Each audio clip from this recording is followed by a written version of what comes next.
Tadi in amin bin hasan al-dah mana Allah akbar unam sallallahu alaihi wasallam wa ta'ala Nabi Muhammad sallallahu alaihi wasallam Fatihah. Bismillahirrahmanirrahim. Alhamdulillahirabbil alamin arrahmanirrahim maliki yaumiddin iyyaka na'budu wa iyyaka nasta'in ihdinas siratal ladzina an'amta 'alaihim ghairil maghdubi 'alaihim waladdallin. Amin. Bismillahirrahmanirrahim. Qul mu'allif wa nafa'ani wa bi ummi bidarin amin ila akhir. Kesempurnaan dari penciptaan dan kebagusan ketampanan wajah dari baginda Nabi Muhammad Sallallahu Alaihi Wasallam. Sebelum membahas lebih jauh, saya ingin bertanya, kenapa sahabat itu mereka sangat berkualitas dalam artian aktivitasnya mereka itu sungguh luar biasa. Orang setelah sahabat secara umum ya, secara keseluruhan tidak bisa mengumpuli para sahabat.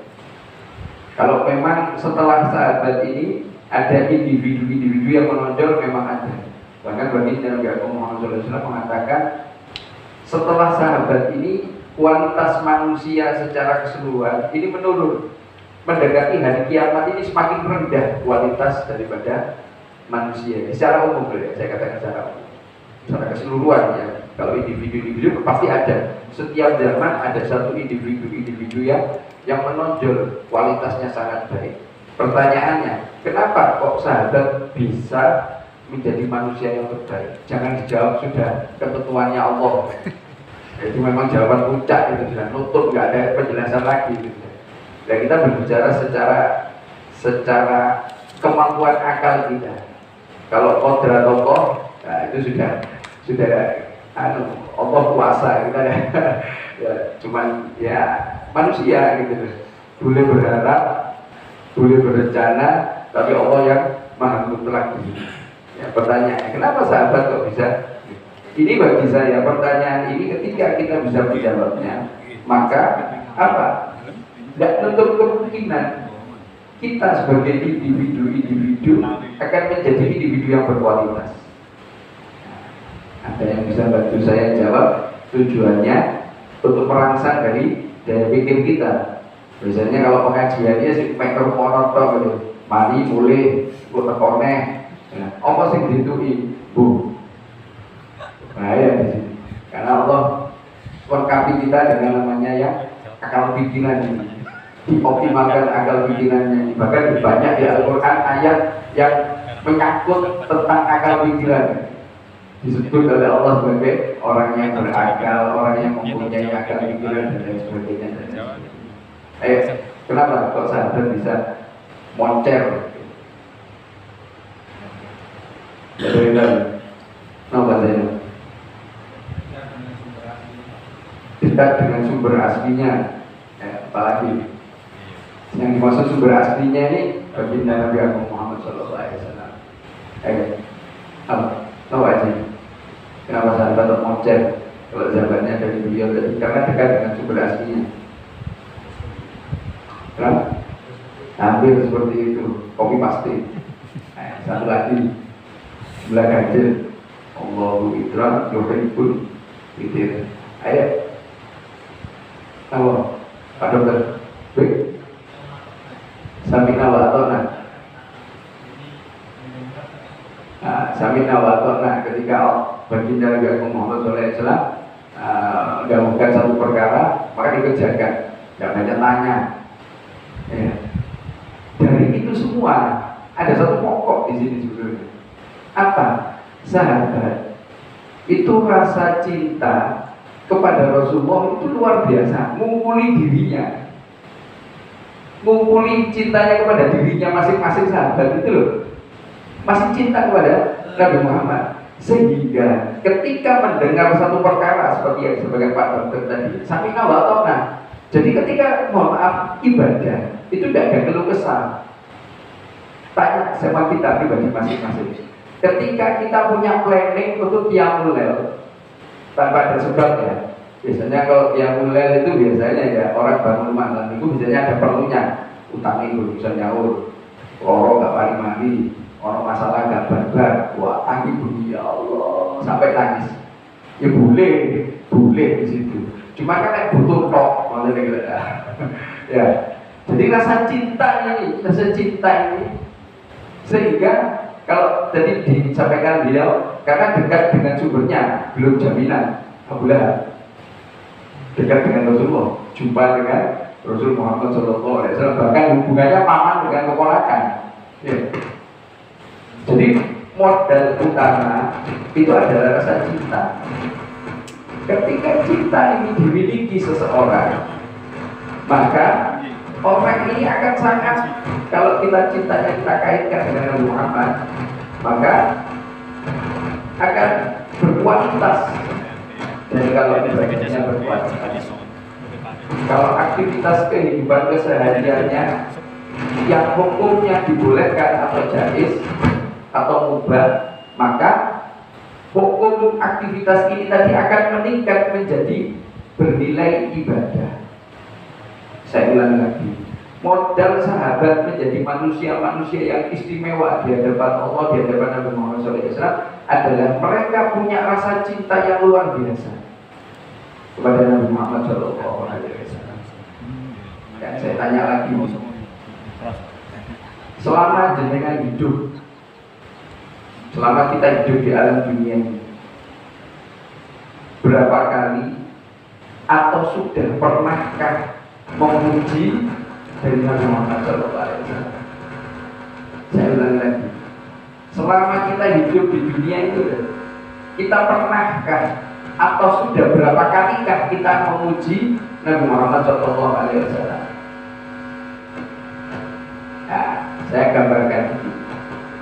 Ketika manusia melakukan pujian kepada manusia lain, biasanya ada tendensi apa? Yang pertama, mungkin orangnya telah berbuat baik kepada pribadi ini. Taruhlah A dan B.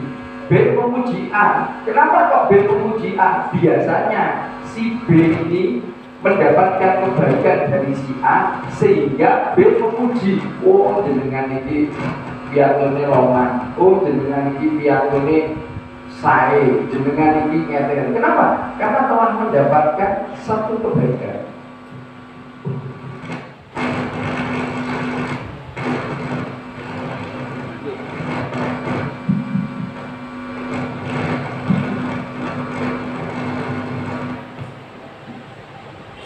Sudah mendapatkan satu kebaikan. Bismillah. Itu satu kewajaran ketika manusia ini memuji. Perlu kita pahami, perlu kita ketahui, Nabi Muhammad SAW kepada kita baiknya mengungguli orang tua kita. Kita akui atau tidak, orang tua kita sama kita sebagai anak itu paling baik. Anda yang saat ini sudah memiliki anak akan bisa merasakan, akan bisa mengerti. Rasul Muhammad SAW lebih baik dari orang tua kita. Ini dasar bagi saya. Sehingga ketika kita memahami fondasi kita dibangun dengan di atas fondasi yang kokoh, maka otomatis ke atasnya ini akan menjadi kokoh. Kalau bangunan seperti itu. Dengan kata lain, ketika kita melakukan satu amal ibadah, itu yang ada di dalam hati kita, itu ada rasa bahagia, rasa senang, bukan satu beban. Taruhlah puasa. Puasa mungkin ada sebagian manusia yang sangat terbebani. Begitu juga qiyamul, bangun malam. Begitu juga sholat 5 waktu dan ibadah-ibadah yang lain. Ketika ada rasa cinta ini akan terlewati. Sahabat itu masya Allah luar biasa. Cintanya kepada Nabi Muhammad SAW yang begitu besar sehingga amal ibadah yang beliau sampaikan itu, yang disampaikan Pak Dokter Samina wa Atona, langsung dikerjakan. Tidak pakai tanya apa pahala ini dan tidak, langsung dikerjakan. Bahkan ada satu riwayat sampai sahabat itu ketika mendengar keutamaan daripada qiyamul, bangun malam dengan melaksanakan ibadah baik itu sholat, zikir, baca Quran dan lain sebagainya. Nah, sahabat ini sampai tidak pernah mau lepas dari malam ini tanpa nilainya ibadah. Dia membentangkan satu tali yang lumayan panjang, yang sehingga suatu ketika Nabi Muhammad SAW lewat terkena tali ini, kemudian tanya sama sahabat, ini talinya siapa kok ditaruh di sini? Ada sahabat yang bertanya, punya fulan ya Rasulullah, untuk apa? Untuk dia agar bisa berdiri ketika qiyamul, agar tidak jatuh ketika melakukan ibadah. Dia pegangan tali ini tadi. Apa yang dikatakan baginda Nabi Muhammad SAW kepada sahabat ini? Sampaikan kepada bulan bahwa tubuhnya punya hak untuk istirahat. Jadi kita forsir tenaga kita sampai yang batas membahayakan ini juga tidak boleh. Tidak boleh. Tubuh kita ini punya hak untuk istirahat. Salah satu ya, Allah berikan sinyal ketika kita mengalami kelelahan, yaitu dengan nguap. Beda loh dengan orang yang ongak angop. Dari maghrib ongak angop ini itu keseli, koplo nih. Kalau dari maghrib ya kalau dia jam 12, jam 1 dia kecapean, itu masuk responnya tubuh memberikan tanda kepada diri kita yang nguap. Dan nguap ini menunjukkan tubuh kita ini lelah, maka istirahat.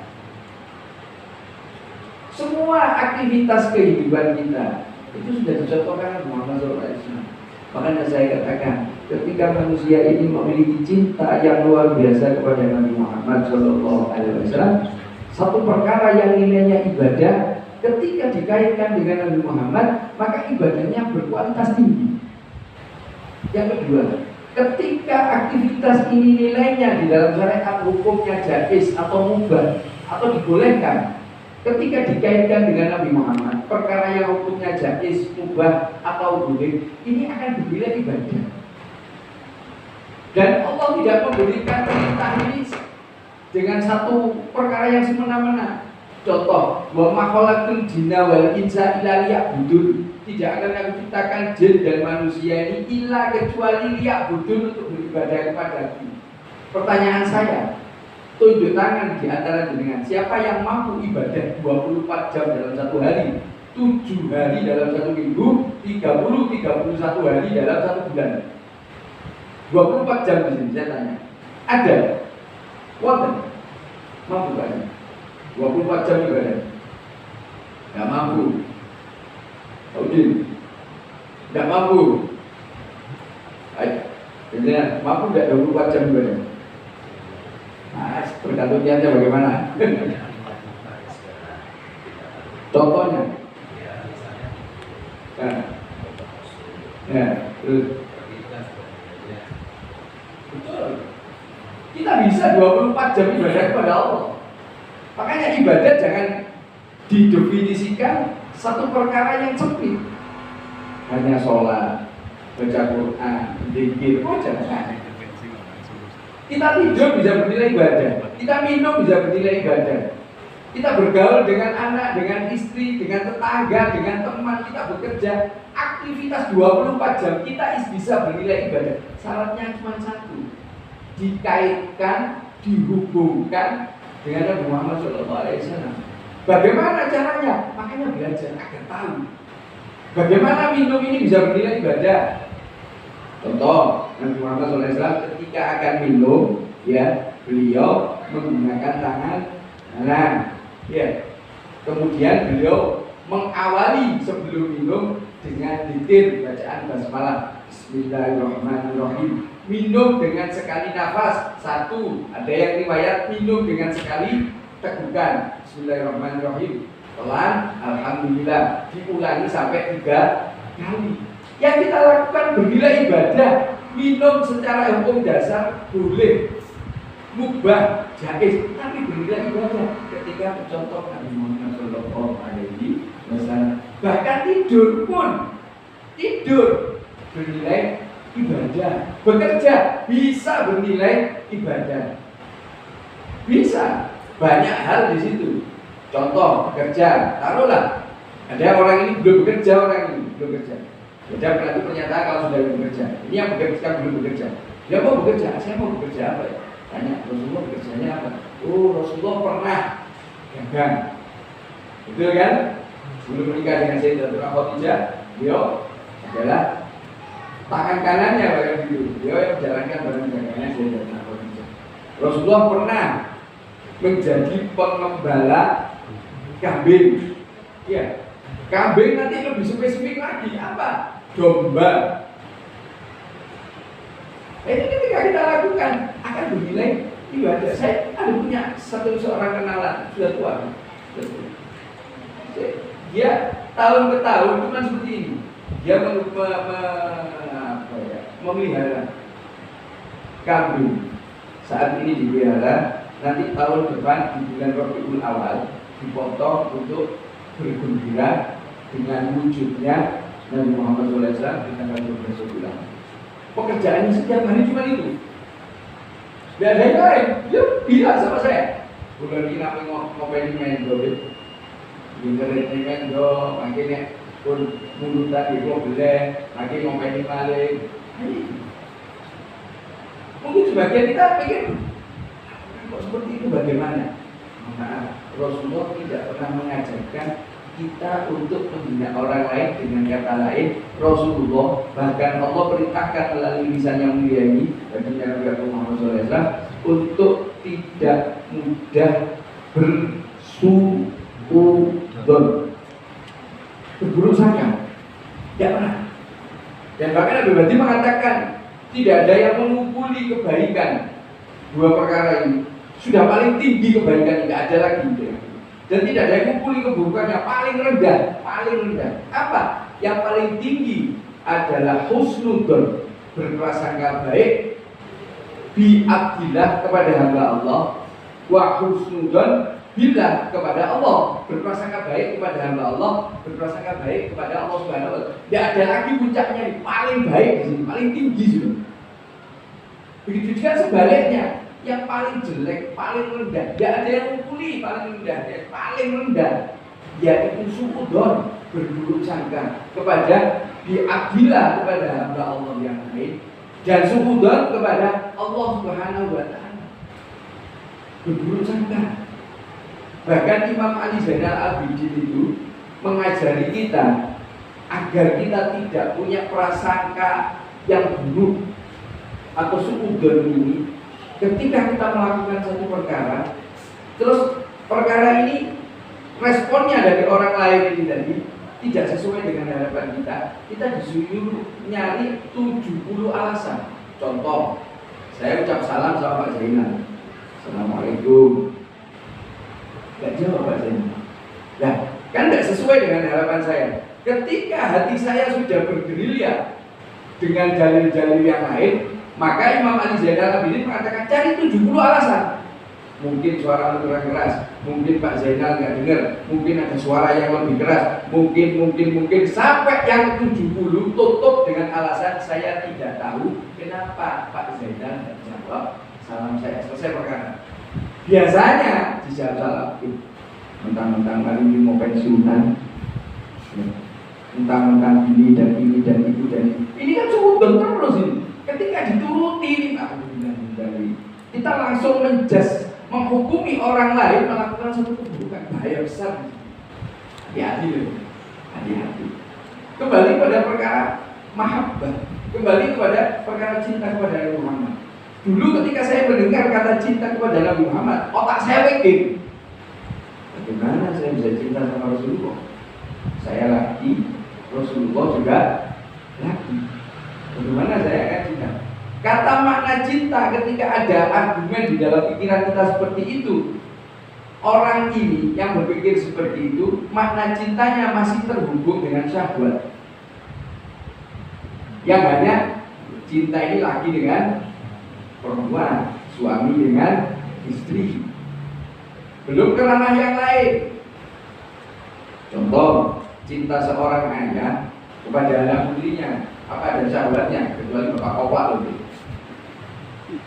Cinta seorang kakek dengan cucunya, ini lebih luas lagi mana? Ini yang harus kita pahami. Alhamdulillah, biidznillah atas izin Allah Subhanahu wa taala, ini harus nikmat. Menurut saya akan kita bisa mendapatkan satu pengertian tentang cinta kepada Nabi Muhammad ketika kita tahu apa ajaran, apa anjuran, apa sunnah Nabi Muhammad yang kita tahu. Saya ulang lagi, satu cara untuk mendapatkan pengertian cinta kepada Nabi Muhammad SAW adalah apa yang kita tahu tentang ajaran anjuran sunnah Nabi Muhammad yang kita tahu, maka kita lakukan. Yang kedua, kita jaga, kita istiqomahkan. Yang ketiga, adakan pengagungan. Pengagungan ini bagi saya di atas daripada penghormatan. Rasa takdim yang luar biasa kepada ajaran Nabi Muhammad SAW. Tapi yang perlu kita pahami, yang kita tahu ini apa? Contoh, ini satu hal yang mungkin sepele. Rasulullah mengajarkan ketika melepas sandal kaki kiri dulu. Ini sudah banyak yang tahu mungkin ya. Nah, ketika Anda tahu ketika melepas sandal kaki kiri dulu, ini pegang.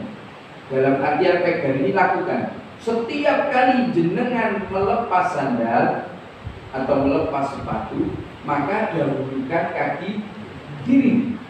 Jaga setiap saat juga.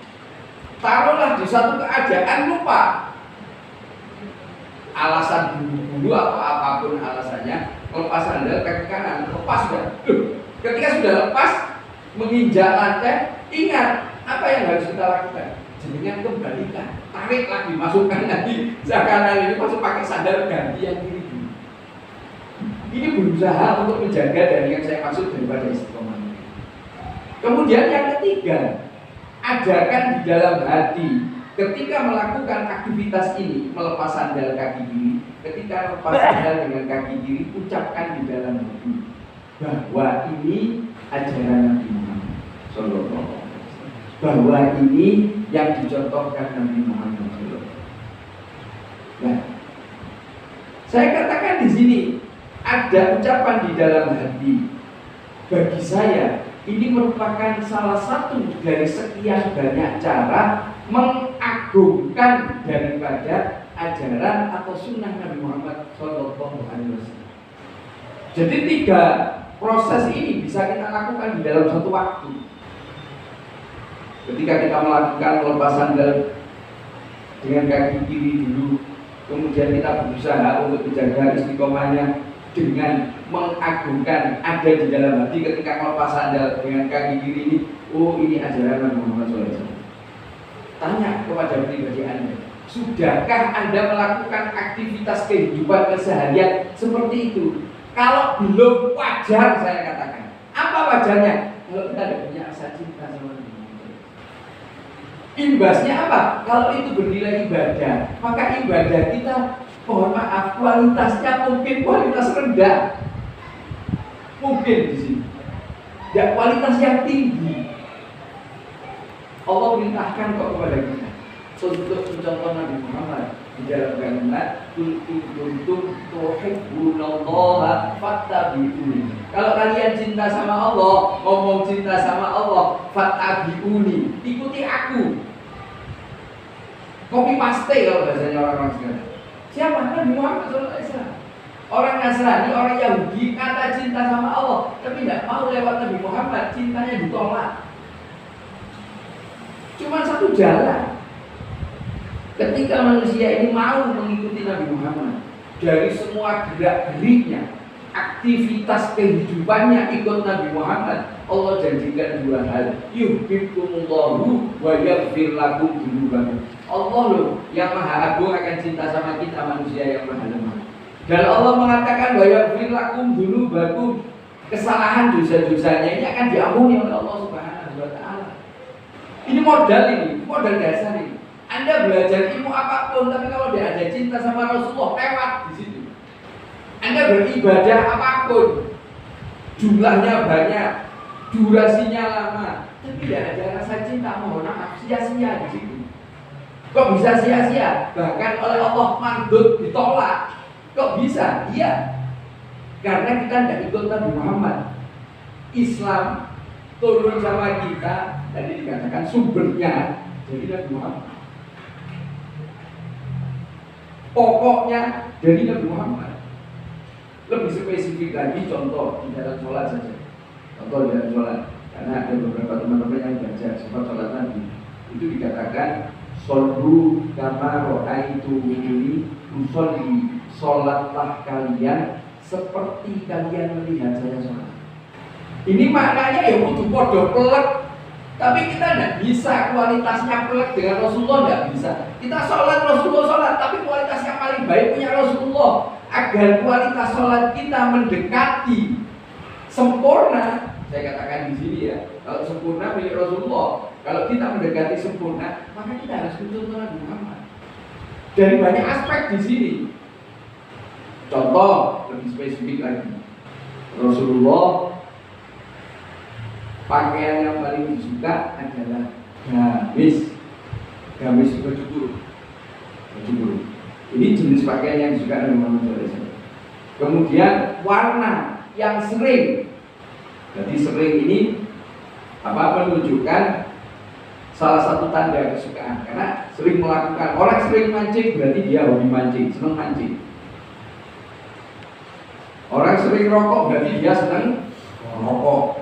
Senang ngopi berarti dia sering ngopi, berarti dia senang ngopi. Rasulullah sering menggunakan warna putih. Nah, kita kaitkan dengan perkara sholat. Jadi saran kalau Anda ingin cinta kepada Nabi Muhammad SAW, cari baju yang disukai Nabi Muhammad untuk ibadah. Adakan satu baju khusus untuk sholat, jangan disamakan. Baju untuk gajangan, baju untuk ronda pakai sholat itu jangan. Khususkan baju untuk sholat ini. Nih, kalau bisa di sini loh ya. Kalau Anda cinta kepada seseorang, Anda akan nyuntuh. Nah, ini kita sudah masuk ke ranah cinta ya. Kalau seorang yang cinta, maka dia akan cari baju yang disukai Nabi Muhammad SAW. Khususnya untuk pakai. Kamu lebih bagus. Warna yang disuka putih, putih. Sholat. Dari sholat itu dari baju saja. Belum perkara-perkara yang lain. Ketika itu Anda lakukan, maka aktivitas-aktivitas ini bisa bernilai ibadah, dan ketika melakukan ibadah akan bernilai tinggi. Bukan sembarangan, gak gemen-gemen. Mohon maaf, di sini tadi saya lihat, saya dulu pernah berkumpul dengan anak-anak muda yang aliran black metal. Rasanya underground dulu. Kalau lebih ekstrim lagi, kalau punk ini dia beda, pemahamannya beda. Kalau punk ini dia nggak mau jatuh, ini bebas. Tapi kalau black metal ini lebih kejam, lebih serem. Apa? Lebih kepada satanik, pemuja setan. Saya pernah kumpul dulu. Nah, kenapa? Dulu temennya itu pernah kumpul dengan punk, pernah sama Jahiliyah. Alhamdulillah Allah berikan pengertian, pemahaman, Allah sayang sama saya, Allah selamatkan saya. Jadi pergaulan saya dulu bisa saya jadikan satu hasanah untuk kita agar tidak di situ. Nah, di sini tadi saya memperhatikan ada salah seorang ini sholat pakai baju yang alirannya mereka.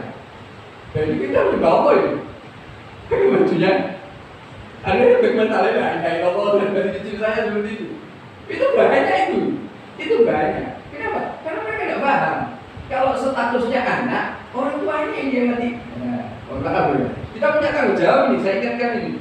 Jadi agama itu, mohon maaf, semua saling berkaitan, tidak bisa terputus. Saling berkaitan. Kita sebagai orang tua punya tanggung jawab terhadap anak-anak kita ini. Tugas kita ini, kewajiban kita, yang nanti kita akan diminta pertanggungjawaban atas apa yang kita pimpin. Makanya adakan aturan di dalam rumah tangga kita, untuk anak kita, untuk istri kita. Adakan aturan ini. Dan setiap rumah tangga, mohon maaf ya, janganlah mudah untuk instruksi. Saya pernah instruksi dulu. Anak-anak keren. Anak-anak kok keren. Kalau bahasa saya, cak iki di model cah tahun 80-an, berojong. Kalau orang zaman dulu berdeliki gini dok, lari sudah tidak berani. Sekarang berdeliki balik berdeliki, ibaratnya disuwuk idoni. Ya.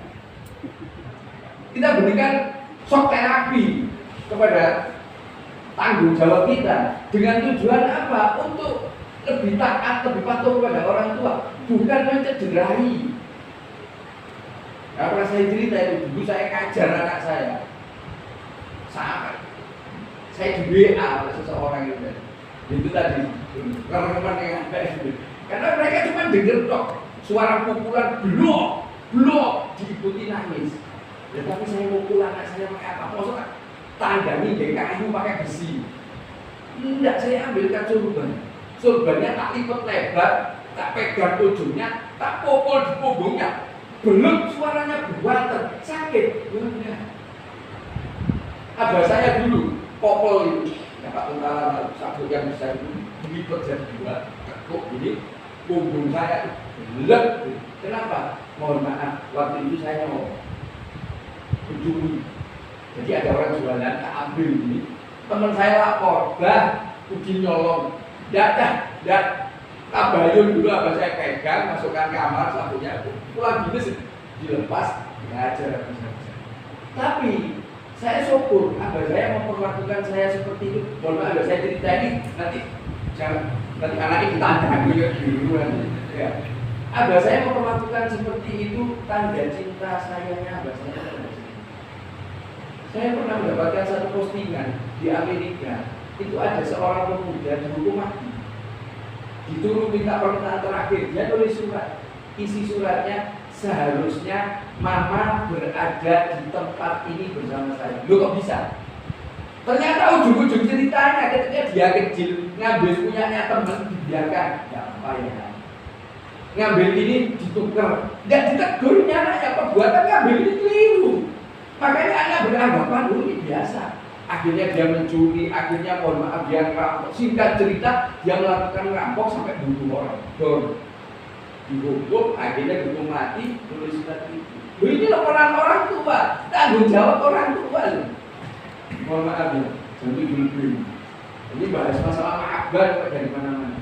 Dan saya katakan mahabbah kepada Nabi Muhammad SAW ini adalah puncaknya kita. Puncak apa? Penghambaan kita kepada Allah, ibadah kita kepada Allah. Jangan menyempitkan arti ibadah sholat. Anda kalau cinta kepada Rasulullah, sholat Anda lo berkualitas. Durasi waktunya lo tidak fresh, tidak pertama tubuh. Anda akan mohon maaf betul-betul bisa menikmati. Di satu riwayat Rasul Muhammad SAW diriwayatkan ketika dia mulai sholat sampai kakinya bengkak. Oh dari sekile aku motornya sebelum kantuk. Abu Umar mengingatkan kita lagi, Abu Umar mengingatkan kita kalau ibadah intinya harus sembuh. Jangan beban yang ada. Baca tahajud, baca poso. Kenapa beban di situ? Kenapa kok bisa seperti itu? Dan mohon maaf, kenapa kok kita bisa ngapunten melakukan pelanggaran kepada Allah, melakukan kemaksiatan? Jawabannya karena kita tidak kenal Allah, karena kita tidak kenal Muhammad. Kok bisa tidak kenal? Karena tidak ada rasa cinta. Kalau cinta tidak mungkin seperti itu.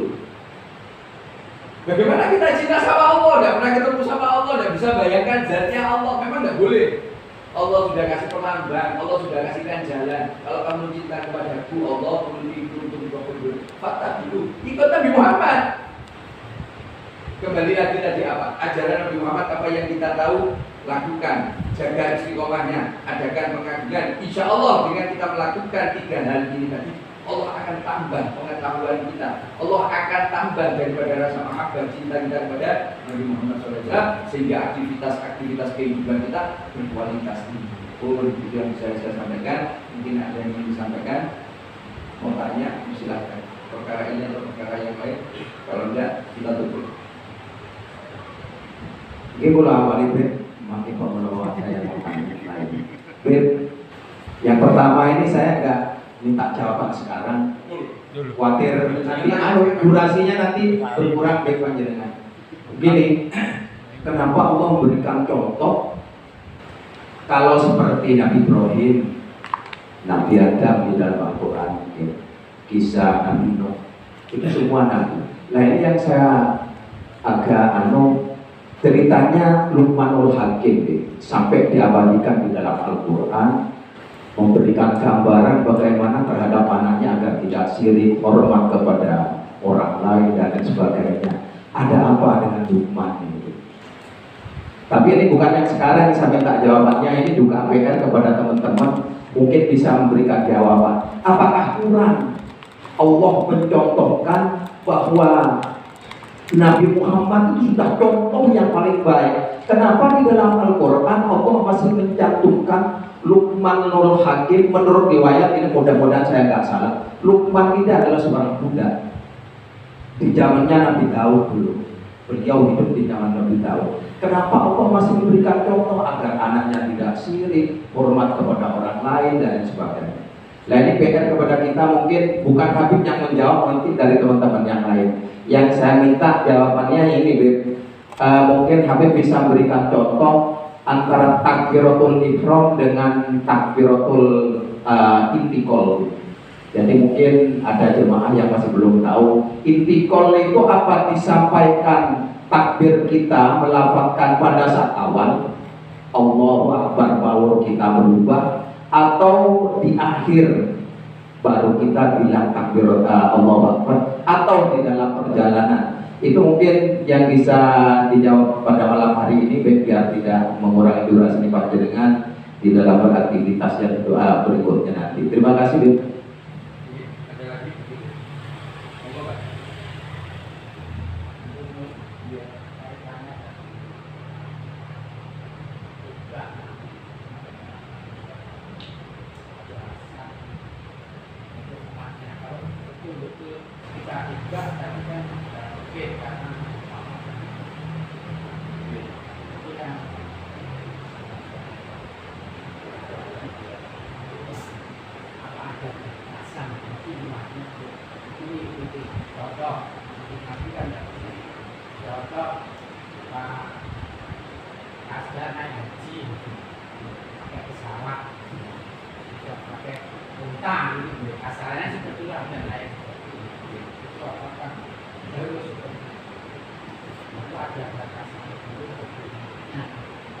Yang dinamakan bak Nabi itu.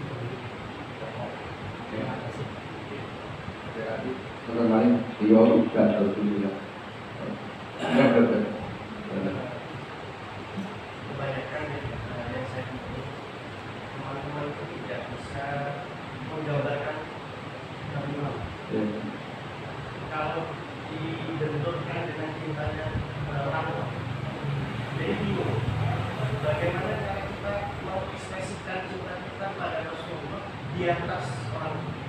Karena gambaran dari teman-teman itu kebanyakan ya Rasulullah itu sebagai manusia. Dan ada diskusi yang menarik itu perlu penjelasan itu. Laula kalau mereka tidak Muhammad, dia tidak pernah yang Muhammad. Tidak akan alam semesta itu. Makna itu saya penjelasan tafsirnya atau bagaimana ya kita bisa memahami utuh. Pertama tentang masalah takbiratul ihram itu berbarengan dengan mengangkat tangan Allahu Akbar. Dan di dalam takbiratul bersamaan. Ya, makanya di kalimat Allahu Akbar ini hati mengucapkan niat. Kalau di dalam Allahu Akbar hatinya kosong dan niat, maka tidak ada sholat. Tidak ada sholat. Karena niat itu tempatnya ada di dalam hati. Niat ada di dalam hati. Sebelum takbir usolli fadhli, ini yang dikatakan azam. Apakah ini niat? Ya niat, tapi bukan niat yang bagian dari rukun sholat. Kalau rukun sholat niat yang dimaksud yaitu bersamaan berbarengan dengan takbiratul ihram ketika mulut mengucapkan Allahu Akbar, hati di dalam kalimat Allahu Akbar ini mengucapkan sholli fardhu fardhi ma'muman. Paham ya? Ya. Bagaimana dengan intikal perpindahan? Gerakannya bagaimana? Ada sebagian yang dia bergerak kemudian baru mengucapkan takbir. Allahu Akbar. Nah, ini ada maksud di sini. Kenapa? Khawatir diduli makmum. Satu. Ada yang berbarengan. Ya. Tapi menurut saya yang paling bagus. Kita tinggal untuk Pak Tara ini. Ada Pak Tara siap, masih belum gerak. Ada yang gerak. Lencang kanan belum gerak sudah gini ya. Gerak itu baru ya. Kalau kita Kiaskan di sholat, Allahu Akbar. Ketika imam bar itu kalimat dan terakhir Allahu Akbar, kita baru benar. Nah ini tidak, Allah sudah itu pada ada duluan. Kenapa kok buru-buru gitu? Pahami dulu ini. Ya meskipun tidak batalkan sholat gitu. Kalau berbarengan dengan imam aja tidak batal sholatnya. Cuma ini kan kurang bagus. Makanya Habib tadi itu mengingatkan kepada saya, dan ini saya sampaikan kepada panjenengan. Ketika antum ibadah, cari yang paling bagus, cari yang paling baik ketika ibadah. Apapun itu, entah pakaiannya kan, entah caranya kan, entah apa, itu cari yang paling baik. Ya, paham ya? Berarti gini, Allahu Akbar atau Allahu Akbar. Ini terakhir berarti. Ya terakhir. Ini yang benar yang mana? Jangan ngomong yang benar, itu nanti saya. Iya kan kadang-kadang. Kalau benar kan sama salah di sini. Ya kalau salah berarti kan batal. Ya jangan. Ini kan perpindahan. Yang baik bagaimana? Iya. Allahu Akbar baru ini. Terus yang kedua Allahu Akbar. Ya, Allahu Akbar. Terus yang terakhir Sami Allah liman hamidah. Makmumnya ini yang harus paham. yang ketiga Allahu Akbar. Boleh panjang. Nah, ini mana yang harus kita pakai? Kalau saya lagi contohnya terakhir. Allah, tapi makmumnya ini loh yang harus paham dulu. Allah ikut. Nah kalau makmumnya rada boyokan, wah guru sedurungnya sujud makmumnya enggak. Sudah sujud lagi cakap nom ini tadi. Makanya kadang ada yang nyiasati dia bergerak dulu baru Allahu Akbar. Pemahamannya yang harus diluruskan. Pengertiannya harus. Makanya saya katakan tadi Pak Tara itu dia akan bergerak ketika belum dengar gerak. Kencang kanan sudah kayak di sini. Oh di sport di hukum Pak komandannya. Betul enggak Pak Tara? Kan baru gerak, baru kencang kanan, gerak, baru gini kan. Nah kalau itu kita kiaskan, diaplikasikan di dalam sholat, Allahu Akbar, baru makmumnya itu Allahu Akbar. Nah ini tidak Allahu Akbar, baru sudah sujud dulu. Nah ini mindsetnya aja, pengertiannya aja, pemahamannya harus dibenarkan. Bagaimana harus belajar bersamaan. Ya bersamaan. Nah, makanya tuh. Terus yang kedua, ada nggak batasan itba? Ya ada batasan. Yang dimaksud di sini kita jangan mengatakan kita tidak mungkin seperti Nabi Muhammad, yang jelas tidak mungkin. Karena Nabi itu manusia tapi tidak sama dengan kita, sama manusianya. Ini nanti ada kaitannya jawabannya dengan Pak Dokter. Kenapa? Ya kita sama manusia. Kalau Laqad ja'akum rasulun min anfusikum. Dari golongan kalian siapa? Manusia. Nah kalau utusannya dari malaikat, ya nggak sama malaikat sama manusia. Bahasa saya, kita sebagai hamba Allah tidak Indo apa? Ngeles. Wah, utusan pulang, utusan ini jadi kali malaikat, itu betul utuh kali malaikat.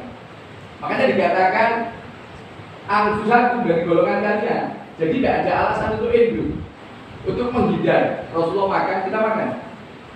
Ya, Rasulullah punya istri, punya anak, sebagai seorang ayah, sebagai seorang pimpinan. Makanya uswahnya Nabi Muhammad di dalam pribadi Nabi Muhammad ini ada uswah, semua ada di situ. Mohon maaf sampai saat ini Rasulullah sebagai apa ya, orang yang melakukan aktivitas sama dengan ketika perang Khandaq, Rasulullah gali parit sama, bukan Rasul duduk perintah gali parit, tidak, Rasulullah sama gali juga.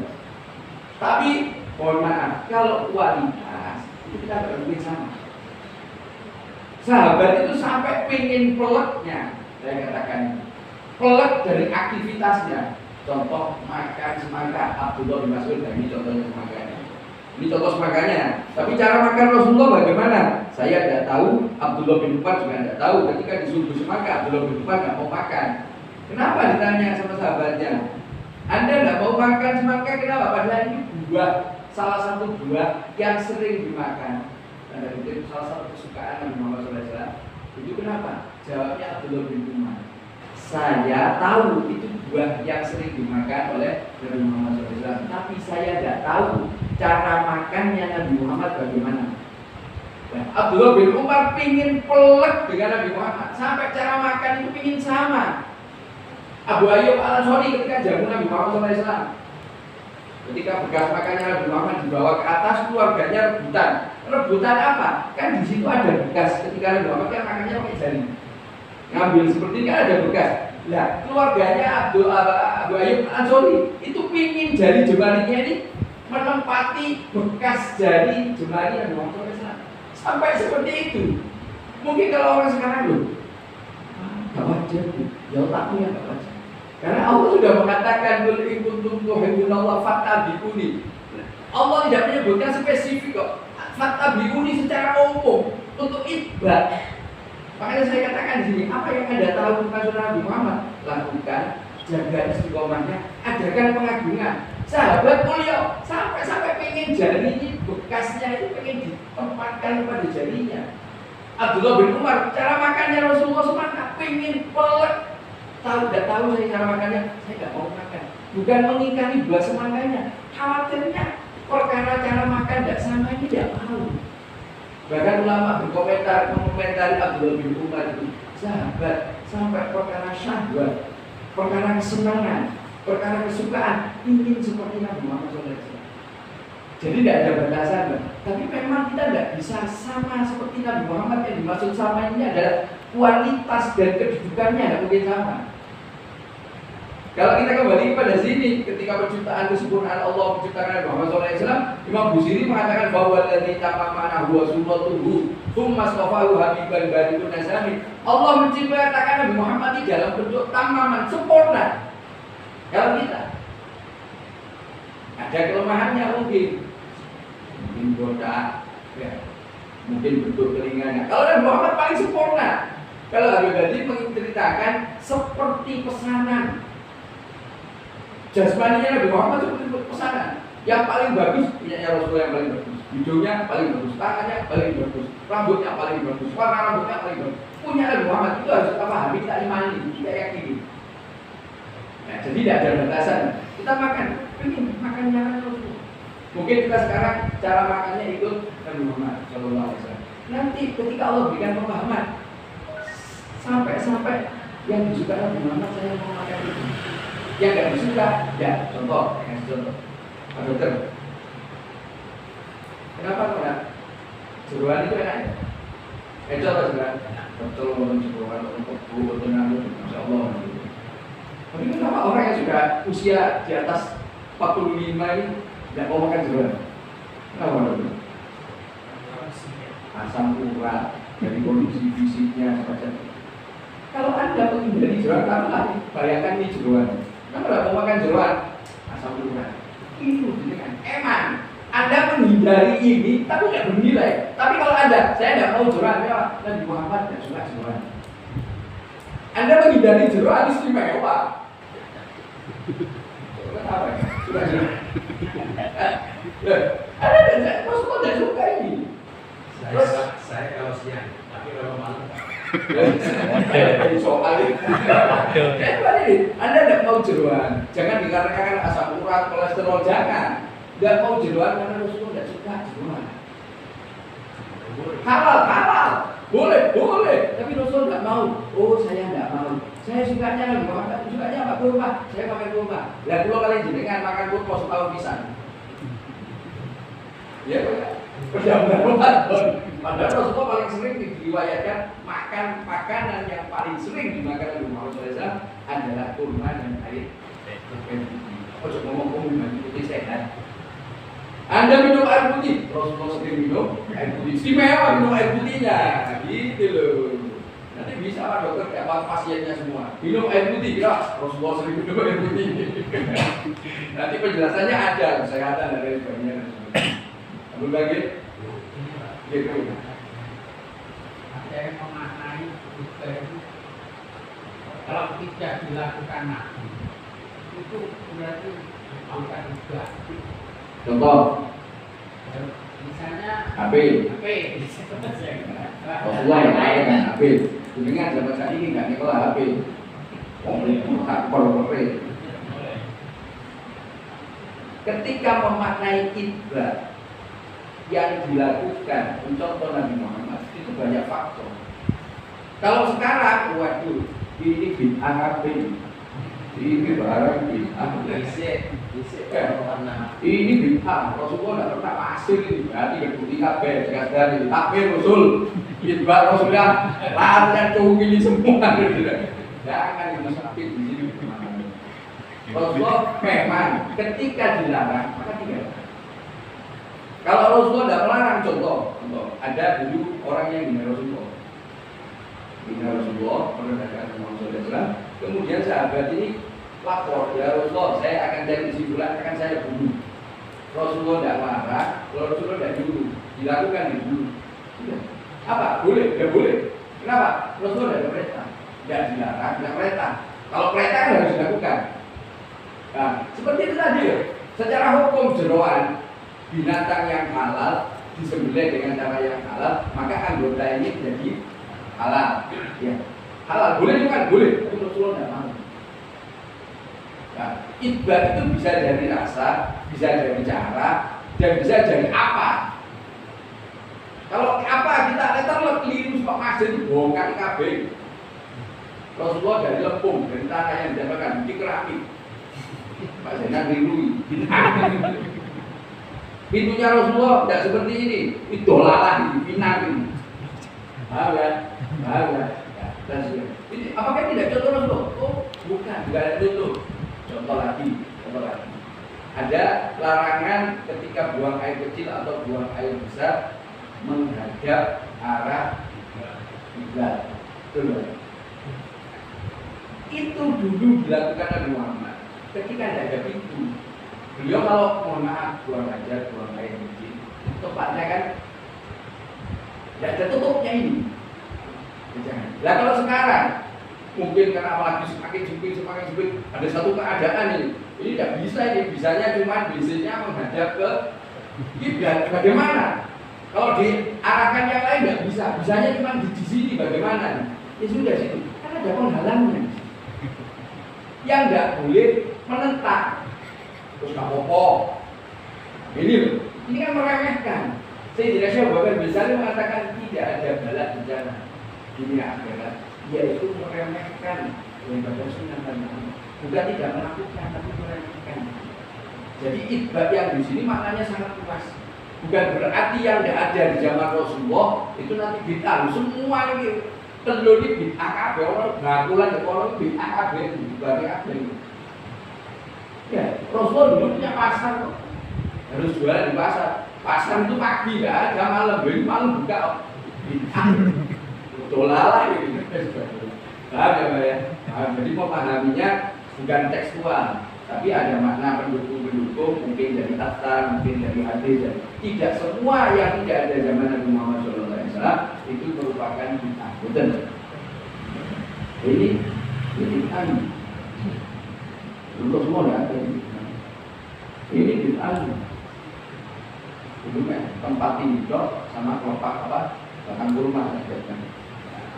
Jadi pemahamannya harus diperluas. Makanya saya sering mengajak dan meminta kepada Allah agar diberikan pemahaman sebaik-baiknya dan sebenar-benarnya tentang agamanya Allah dan tentang kasihnya Allah dan dunia. Nah, jadi yang ditanyakan Pak Dokter tadi mengatakan bagaimana cinta kita itu pada Nabi Muhammad ini melebihi orang tua kita. Mengaplikasikannya bagaimana? Ini dulu saya punya pemahaman seperti itu, seolah-olah bertentangan. Akan tetapi sama sekali tidak. Bagaimana perintah Nabi Muhammad SAW untuk kita hormat, untuk kita takdim, untuk kita birrul walidain. Kalau Anda tidak birrul walidain, Anda menentang Nabi Muhammad. Meskipun Anda mengatakan saya cinta sama Rasulullah, Anda tidak birrul walidain, Anda tidak cinta sama Rasulullah. Kenapa? Perintahnya Rasulullah tidak Anda lakukan. Kalau orang cinta, apa yang disampaikan, apa yang dianjurkan, apa yang disarankan akan dilaksanakan. Apa yang tidak disuka maka akan ditinggalkan. Nah, itu pemahaman daripada makna cinta di atas kepada siapa? Orang tua. Kalau tadi kalimat tadi tuhibbunallah, cinta kepada Allah, Allah sudah memperlambat fattabi'uni. Berarti kita tidak cinta sama Allah. Bukti cinta kita kepada Allah yaitu Rasulullah. Bukti cinta kita kepada Nabi Muhammad SAW di atas orang tua kita birrul walidain. Kita patuh. Bahkan di Al-Quran tidak boleh kepada orang tua. Saya ini Pak menengok. Tapi untungnya cari berbudi, gitu. Bahaya, menengok Pak orang korone dan lain sebagainya dan sebagainya. Bahkan sekarang orang-orang yang mohon maaf sudah pintar berbicara, ketika orang tuanya ngomong berani ikhlas. Padahal Anda tahu pulau kalimat jenengan saged ngomong, saged ngendikan kados mekaten sinten sing ngajari? Yang sepuh, ayah, ibu, mama. Saya iso ngomong tuane di depan. Kalau dari ngomong tak kaplok tete. Gitu. Untuk yang sudah jenengan dengan kalau tak ajar tete. Kenapa? Jadi tadi adabnya anak, makanya ada diingatkan kalau jadi orang tua, kalau jadi orang tua jangan terlalu. Kalau jadi anak yang tahu diri, saya yakin semuanya ini menjadi seorang anak, dan saya yakin sebagian juga menjadi orang tua. Kalau Anda jadi orang tua jangan terlalu. Kalau jadi anak yang tahu diri, ini ketika diaplikasikan, masya Allah luar biasa. Kemudian tadi Pak Dokter bertanya tentang diskusi. Diskusi itu firman-Nya Allah yang tidak ada di dalam Al-Quran. Allah mengatakan tidak akan diciptakan dunia dan seisinya. Beliau mengatakan alam semesta. Jika bukan karena engkau ya Muhammad Sallallahu Alaihi Wasallam. Takwilnya bagaimana? Maknanya bagaimana? Adanya kita itu adanya Nabi Muhammad. Kita diciptakan untuk siapa? Untuk Nabi Muhammad. Semua saya katakan di sini, hatta neraka, hatta surga. Neraka diciptakan untuk siapa? Untuk manusia yang tidak taat kepada siapa? Nabi Muhammad. Loh kok bisa? Dan sengaja, mana mungkin bisa ibadah Rasulullah? Berarti menentang Rasulullah. Menentang Rasulullah tempatnya neraka. Taat Rasulullah tempatnya surga. Dunia ini semua untuk Nabi Muhammad, bukan untuk kita. Adanya kita untuk Nabi Muhammad. Untuk Nabi Muhammad. Kata fattabi'uni tadi. Wa ma khalaqtul jinna wal insa illa liya'budun, ibadah. Ibadah yang bagaimana? Agar kita mendapatkan suatu perkara yang istimewa di hadapan Allah. Ibadah yang berkualitas. Berkualitas yang bagaimana? Semua sudah dihibahkan, semua sudah diberikan oleh Allah kepada Nabi Muhammad SAW. Jadi pintunya cuma satu, Nabi Muhammad SAW. Makanya tadi saya katakan puncaknya kita, puncak penghambaan kita sebagai seorang hamba kepada Rabb-nya adalah cinta kepada Nabi Muhammad. Ketika kita cinta, kita mau ikut Nabi Muhammad. Bagaimana agar kita cinta? Ya kenali Nabi Muhammad. Maksudnya kenali apa ajarannya. Lebih spesifik biografinya beliau Sallallahu Alaihi Wasallam. Satu contoh yang mungkin bisa menohok kalau bahasa tinggi kanan. Apa? Rasulullah tidak pernah kenyang 3 hari betul-betul. Kalau kita harus sampai dulu. Ini kan bertolak belakang. Betul kan? Betul kan? Rasulullah tidak pernah kenyang 3 hari betul-betul. Kalau kita udah sampai duit beras dalam 1 bulan dalam rumah minimal sakarung gitu ini. Harus ada. Enggak enek bagian dapur goreng-goreng. Ya, gula, kopi semua. Stok ketersediaan ini ada. Tapi Nabi Muhammad bagaimana ketika datang ke rumah istrinya? Istriku apa yang bisa saya makan? Bukan minta makan ini, enggak. Apa yang bisa saya makan? Menunjukkan apa? Ketika disuguhkan apa pasti dimakan.